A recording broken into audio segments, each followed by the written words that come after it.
ដឹកឡើងក្តៅចិត្តតែជីវិត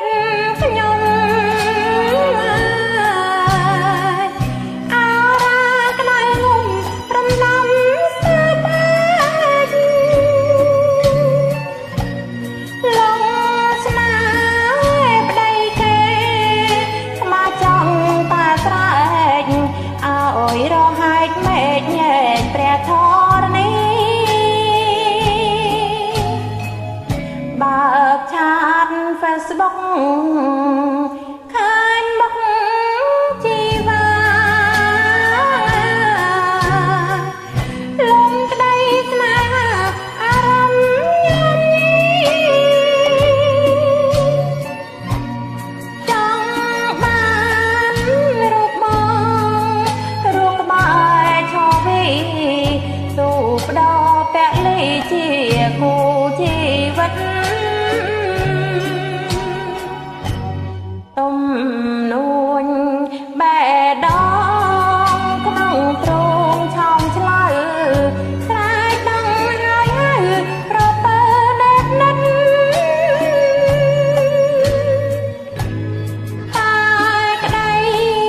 ប្រាថ្នាមិនបានដល់ចិត្តព្រោះប្រវមិនបងប្តីគេតែអំរែកដួងចិត្តជីវិតខ្ញុំអើយតិចគំអងហើយព្រោះតែក្តីស្នេហ៍បាំងធំលោកី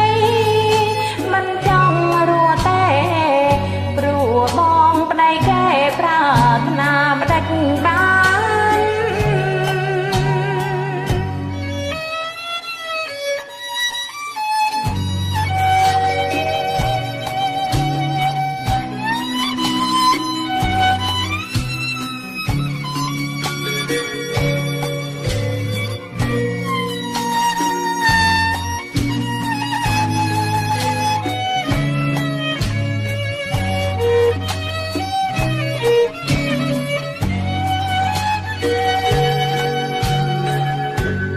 ទុំ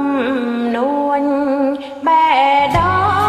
ងក្នុងទ្រង់ឆោមឆ្លៅស្រែកដឹងហើយហៅប្រពើដេកនិតតែក្តីប្រាថ្នាមិនបានដល់ចិត្តព្រោះប្រវមិនមកប្តីគេតែអំរែងដួងចិត្ត